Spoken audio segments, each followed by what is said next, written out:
Hey, this is Matt from AVNation.tv. We're here at ISE2016 in the AVI-SPL booth, and I'm here with my good friend Kelly. Kelly, how are you doing today? I'm doing great.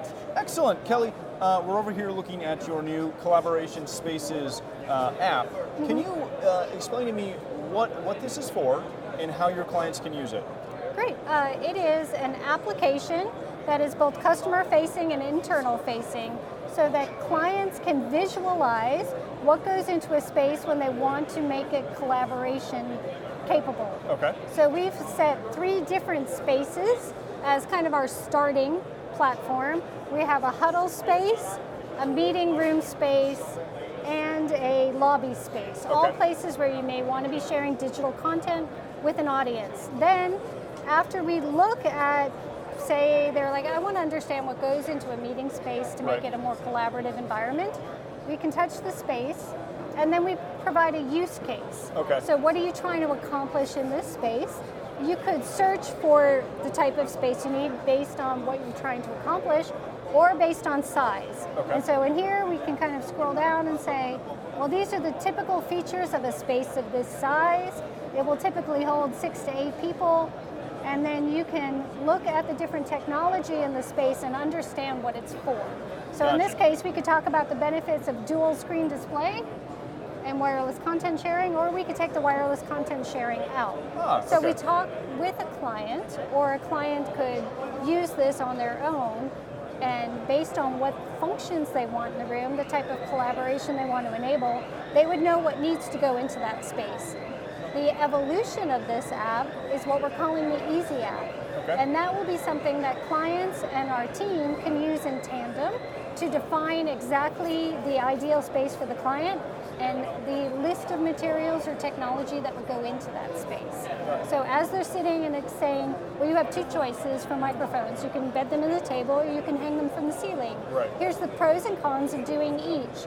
As they're going through that conversation, they could come up with room designs, then kind of lock them in, have a standard that they use, and then we would provide them always the same bill of materials. We could quickly provide them a rough order of magnitude of cost, and then we could also talk, depending on the scale of their deployment, what are the typical services that you might use in a room like this? For example, in a meeting room, you might have video endpoints that are connected to your network. But in a huddle room, you might use virtual meeting room services. So we would talk about the different services they could use, even services like, well, if you might not realize that you have 12 different pieces or 12 different devices in this room in order to enable collaboration. You might want us to remotely monitor those, to remotely manage those devices, to automate the flow of meetings in your rooms, because you may not be doing one room, you may be doing thousands of rooms, and you're going to be cookie cutting this standardized design everywhere. So then it kind of keeps growing the conversation, not about necessarily the spaces where we're starting, but on the customer's use and what they really want to get out of the business outcome of collaboration. And so when they're meeting with a client, then they would be able to say to the customer right then, this is the technology we decided on that would be perfect for your use. These are the bill of materials, here's the rough order of magnitude, even here's a 2D layout of what your space would look like. Our sales team would even have standardized schematics. We can even tell them the bandwidth requirements for the room, the power requirements for the room. So what we're trying to do is take the space planning and design and accelerate that so customers can more quickly get to the benefits of collaboration. So we're really simplifying their ability to not only visualize what they may or may not need in the space, but also the feature set that they need. Exactly. Very and nice. That's the key word, simplifying it. Simplifying the decision, simplifying the process, simplifying the deployment, the management, all of it. So where can people access this tool? Right now, this is our proof of concept. We will link it from our website. It will be interactive content on the web, but it will also be an application that our sales team uses in person. Beautiful. All right, so for more information on this tool, please stay tuned at AVI-SPL.com. How are you doing today, Chris? I'm good. How are you? Excellent. Chris, we stopped by your booth today and noticed you had the Monster Surface Hub from Microsoft. Tell us a little bit about why you're showing the Surface Hub in the booth, and also how you guys are utilizing it in the company. Okay. So this is quite big news for the AV industry. It's Microsoft's launch into the meeting room. Right. And what they've delivered is a technology and a product that is going to revolutionize what we do. Okay. So it's combining video conferencing, it's combining collaboration, and we believe that it's actually going to change the way that people interact with the technology. Okay. We're going to move from having laptops and a screen and just talking about things to actually being up close and personal and interacting with the documents as you go.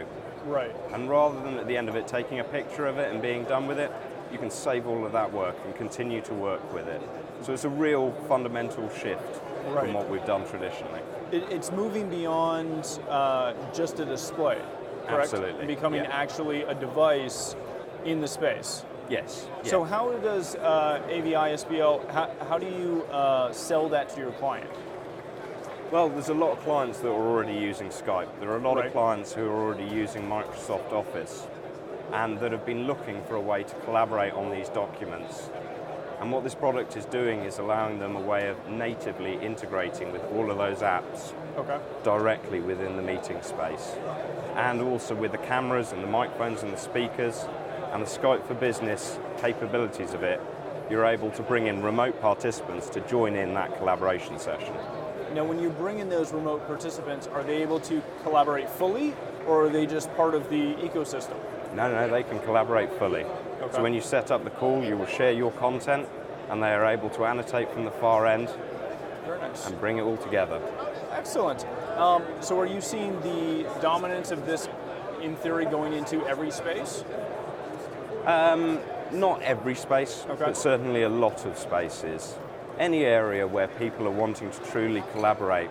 So there will be a lot in the graphic design space, in the engineering space, in media spaces, all those sorts of things. I don't think we'll see standard meeting rooms disappear as they are, because there are still those presentations where you'll have one person deliver a presentation that is pre-done. Right. But collaboration is a big word, and it's a big change for us. Very much so. Perfect. So for more information on how AVI-SPL is using the Surface, where can people get that information? It's all on the main website, so that's www.avispl.com. Does it matter if you're in North America or if you're in Europe? We have a different version and it knows where you are. Beautiful. Thank you so much, Chris. No worries. Thank you. Cheers.